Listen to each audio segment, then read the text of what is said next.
Bismillah, alhamdulillah, wassalatu wassalamu ala rasulillah, wa la hawla wa la quwwata illa billah, amma ba'du. Saya doakan semoga kita selalu sehat, diberkahi, segala urusan dipermudah, diberikan rezeki yang halal, yang barokah, yang banyak, mudah juga dalam mendapatkannya, dan dijadikan orang-orang yang bersyukur, sehingga tercatat sebagai orang yang diridhoi oleh Allah Subhanahu wa ta'ala, karena sudah ridho terhadap apa-apa yang sudah diberikan oleh Allah. Amin ya rabbal alamin. Hal yang mewajibkan mandi yang keempat yaitu melahirkan. Sejak kapan terhitungnya? Setelah semua anggota tubuh bayi keluar secara sempurna. Meskipun itu cuma salah satu tubuh dari bayi kembar misalnya. Bahkan meskipun bayi tersebut keluar dalam keadaan kering, menurut qaul ashah itu tetap wajib mandi. Jadi kalau misalnya ada bayi yang kepalanya sudah keluar tapi kemudian masuk lagi karena takut lihat bapaknya yang berewokan misalnya, maka itu tidak wajib mandi ya, belum wajib mandi karena tubuh bayi keluar belum sepenuhnya. Akan tetapi dia wajib wudhu karena sudah keluar sesuatu dari kubul. Kenapa wajib? Karena tubuh bayi tidak keluar secara sepenuhnya, tidak sempurna keluarnya. Nah, kalau sudah keluar sepenuhnya, maka mulai titik itulah kita punya kewajiban mandi. Nah, kalau setelah mandi ternyata masih ada bayi lagi yang keluar, bagaimana? Ya wajib mandi lagi. Karena setiap anggota tubuh bayi keluar dengan sempurna, itu sudah mewajibkan mandi. Begitu juga orang yang keguguran, itu wajib mandi juga meskipun yang keluar hanya berupa daging atau gumpalan darah. Asalkan sudah ada ketetapannya dari dokter kandungan, maksud saya, bukan semua dokter, bukan dokter umum. Atau ya sejenis bidan lah, bahwa darah tersebut merupakan cikal bakal dari bayi yang akan keluar. Maksudnya darah tersebut akan menjadi bayi seandainya tidak keguguran. Sekarang seandainya ada orang yang keguguran secara putus-putus, maksudnya anaknya itu tidak keluar utuh sekaligus, sekarang keluar tangannya, nanti sore keluar lagi kakinya, malamnya keluar lagi kepalanya, maka itu tidak wajib mandi, hanya wajib wudhu saja. Baru kalau semua kandungan sudah keluar semua, sudah tuntas, nanti baru wajib mandi. Dan tidak perlu mengulang sholat yang dikerjakan saat jeda dari melahirkan tadi. Karena sholatnya dikerjakan sebelum dia mempunyai kewajiban mandi. Nah, sekarang ada pertanyaan. Bagaimana dengan orang yang melahirkan dengan cara tidak lumrah, dengan cara sesar misalnya?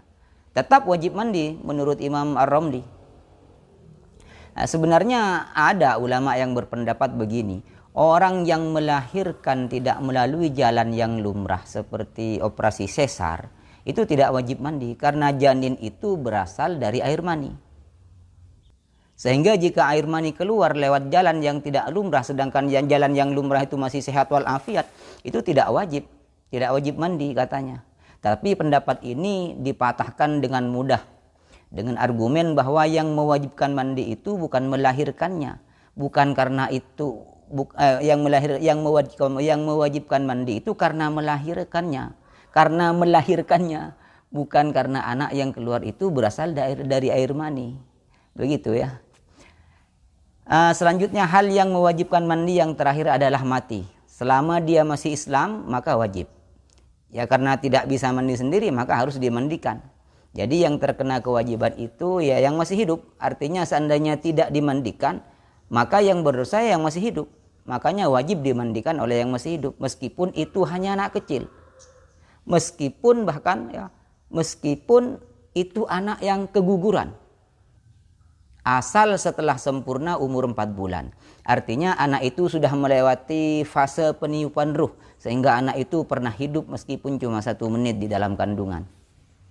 Ya meskipun saat keluar, saat keguguran itu tidak menunjukkan tanda-tanda kehidupan. Seperti ada jeritan, ada tangisan. Atau bahkan sama sekali tidak ada gerakan. Misalnya langsung mati keluarnya. Kenapa bisa dikatakan mati? Ya karena kan sudah umur 4 bulan kandungannya. Berarti dia sudah ditiupkan ruh. Artinya sudah pernah hidup. Jadi anak keguguran masih wajib dimandikan asal sudah pernah hidup. Kecuali yang tidak wajib dimandikan yaitu orang yang mati syahid fid dunya atau mati syahid fid dunya wal akhirah ya.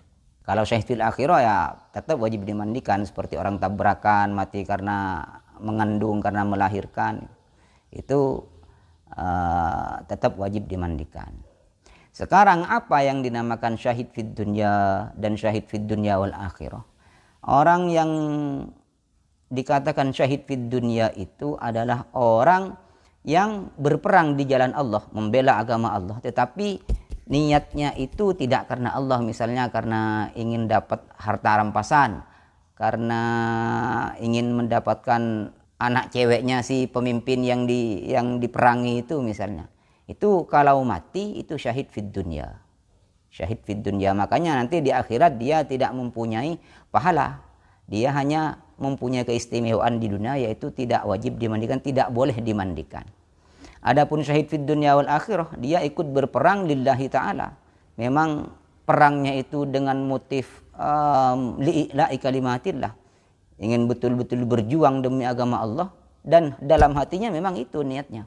Maka ketika mati dia di akhirat mendapatkan pahala, dan di dunia dia diistimewakan dengan cara tidak boleh dimandikan, biar nanti darah dan baju-bajunya itu yang akan menjadi saksi di akhirat. Begitu ya, semoga bermanfaat. Assalamualaikum warahmatullahi wabarakatuh.